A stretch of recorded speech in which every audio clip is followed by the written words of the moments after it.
The sun burned low over Dustfall Ridge, bleeding gold across a sky heavy with dust.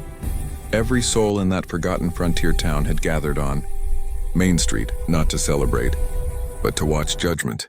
A woman knelt in the dirt, her hands shackled, her face hidden beneath a rough burlap sack. No one dared to speak her name. They only called her the beast in the sack.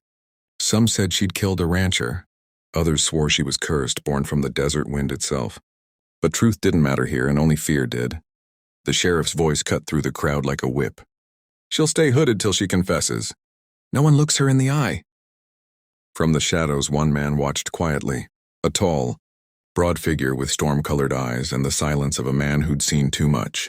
His name was Jonas Clay, known across 3 territories as the Giant Cowboy. He didn't believe in monsters. He believed in the cruelty of men. And as he looked at that trembling figure in the dust, something deep inside him stirred, a memory of pain, a flicker of compassion. When the crowd scattered, Jonas stayed. The night wind howled through the empty street as he walked to the post where she was tied. The moonlight hit her chains, and for a moment, she looked less like a criminal and more like a ghost. "I ain't here to hurt you," he said softly. "I just want your name." Under the sack, a faint breath, then a whisper, broken, trembling. "Why do you care?" He sighed. "Because I used to be chained by something I didn't deserve to." The silence that followed was heavy with something real, the kind of truth that didn't need words. Finally she spoke again, her voice raw. "They killed my brother. Said he stole cattle. He didn't. When I spoke up, they burned our home. I told the truth, and they called me a witch." Jonas clenched his fists. "And now you're the beast in the sack?" She nodded slowly. "Better a beast than a coward." Those words hit him harder than any bullet. Jonas untied the ropes from her wrists, his voice low. "You can't stay here. They'll hang you by dawn." She hesitated. "You'd risk yourself for me?" He gave a half smile. "Wouldn't be the first time I did something stupid for a stranger." That night, beneath the stars, they rode away from Dustfall Ridge, a hunted woman and a man with a haunted past.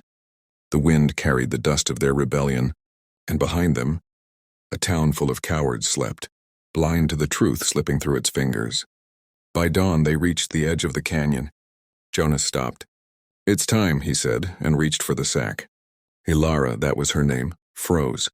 For so long she had hidden behind it, afraid of what people saw when they looked at her face. But Jonas wasn't people.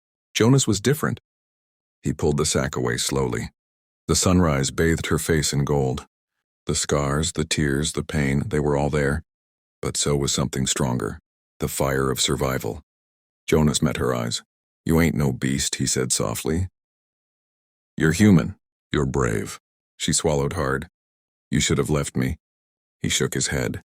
"Maybe, but I think I was meant to find you." Days later, they camped beneath the mesquite trees, the fire painting their faces in flickering light. For the first time in years, Ilara smiled. "They said I was cursed," she whispered. "Do you believe that?" Jonas looked at her with quiet strength. "No. I believe the cursed ones are the men who made you believe that." Before she could answer, the crack of a rifle split the night. The sheriff's men had found them.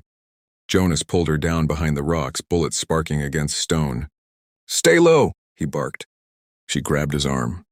"You can't fight them alone." He handed her a pistol. "Then don't let me." Side by side they fought, a cowboy and a woman once called a beast.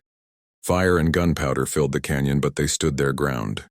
When the smoke cleared, the sheriff's men were gone, retreating in fear of something stronger than law, truth. As the dawn crept across the plains, Ilara looked at Jonas. "Why didn't you run?" He smiled faintly. "Because I found something worth staying for." Tears shimmered in her eyes. "You don't even know me." Jonas touched her cheek gently. "I know you're not what they said. I know your courage. That's enough."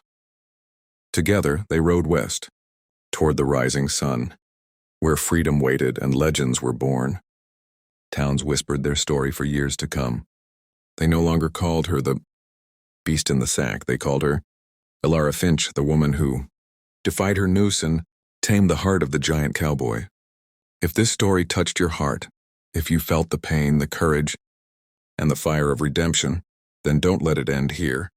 Hit that subscribe button right now, Because this channel is where stories like this live forever.